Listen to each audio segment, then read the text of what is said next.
అవినాష్ కున్నపరెడ్డి గారు మాట్లాడాల్సి కోరుతున్నాం. Hanuman film factory producer.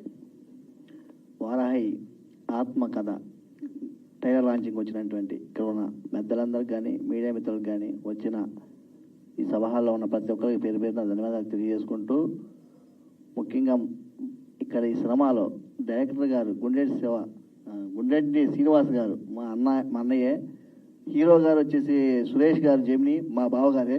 First ఎవరి గురించి చెప్తే ఏమనుకుంటారో ఏందో, ఫస్ట్ రాజస్థాన్ గారి గురించి చెప్తాను. మా అన్నయ్య గారు టాలెంట్, అమితమైన టాలెంట్ ఇది. ఎందుకంటే నెక్స్ట్ మూవీ ఆయనతో నేనే చేస్తుంది. వచ్చి స్టోరీ చెప్పాడు, ఒక స్టోరీ నాకు నచ్చపోతే సరే అన్న రేపు మాట్లాడదామంటే కాదు, కూర్చోబెట్టి 3 స్టోరీలు చెప్పి ఎట్టయినా సరే స్టోరీ ఓకే చేసుకుని వెళ్ళాడు. అక్కడి నుంచి ఈ అన్న గురించి చెప్పాలంటే చాలామంది పెద్దలందరూ చెప్పారు. ఇక 2 విషయాలు చెప్పేసి ముగించేస్తాను అన్న గురించి. అయితే ఈ అన్న ఎలాంటి వ్యక్తిగతం విషయం అంటే, ఇప్పుడు మనందరికీ ఇక్కడ యాంకరింగ్ చేస్తుంది ఈ అమ్మాయి గురించి నా దగ్గర పనిచేసే ఒక అబ్బాయి మా ఇంట్లో పనిచేస్తాడు. ఆ అబ్బాయి చెప్పాడు, అన్న పలానా అమ్మాయికి కొంచెం మీరు అవకాశం ఇవ్వండి అన్న అని చెప్పేసి. ఏ ఎమ్మెల్యేనో లేకపోతే ప్రొడ్యూసరో ఏ డైరెక్టరో చెప్పాల, ఒక పని చేసే బాబు చెబితే ఈరోజు ఈవెన్ ఇక్కడ చూడంగా నేను షాక్ అయ్యా, ఏమన్నా ఇంత అవకాశం కల్పించావా అని చెప్పి. అలాంటి వ్యక్తి మా సీనన్న. ఆయన గురించి ఎంత చెప్పినా కూడా తక్కువే. సీనన్న నువ్వు ఎప్పుడు కూడా ఉన్నత స్థాయిలోకి వెళ్తావని చెప్పేసి మనస్ఫూర్తిగా నేను కోరుకుంటున్నాను. మీరు బైక్ మీద తిరుగుతున్నారా, సైకిల్ మీద తిరుగుతున్నారా కదన్న, మీ ఆలోచనలు మీరు చూపించే ఇది ప్రొడ్యూసర్కి మీరు చూపించే ఇదే నేను చెప్పలేకపోతున్నా అంతే మీ గురించి. కాబట్టి మీకు ఇది ఈ సందర్భంగా ఒకటే పాటిస్తాను మీకు.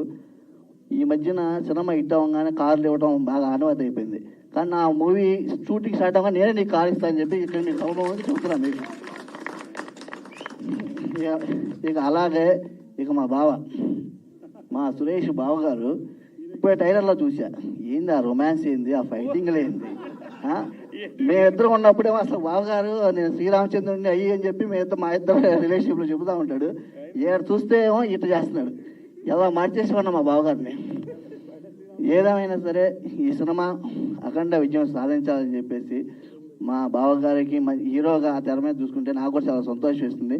అలానే మా అన్న శ్రీనన్నకి కూడా ఈ సినిమాతో అఖండ పేరు రావాలి. తర్వాత ఈ సినిమా ప్రొడ్యూసర్ గారు వాళ్ళ అబ్బాయి ఏడి తమ్ముడు నీకు ఒక రిక్వెస్ట్ చేస్తున్నా, శ్రీనన్న మన సినిమాలో తమ్ముడికి ఒక పాట మీరు ప్రత్యేకించి పెట్టి మా ఇంతో మీరు మ్యూజిక్ డైరెక్టర్ చేయించాలని చెబుతూ మా మలిక్ తేజ ఉన్నాడా మలిక్ తేజ ఉంటే మలిక్ తేజ కూడా చెప్పేవాడమ్మా, కంపల్సరీ నువ్వు మా కోసం ఒక పాట చేయాలి.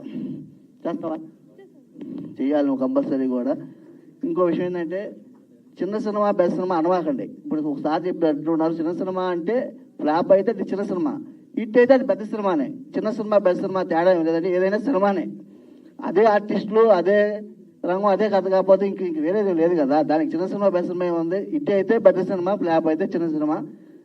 ఇంకా లాస్ట్గా సినిమా అందరికీ all the best. Thank you sir.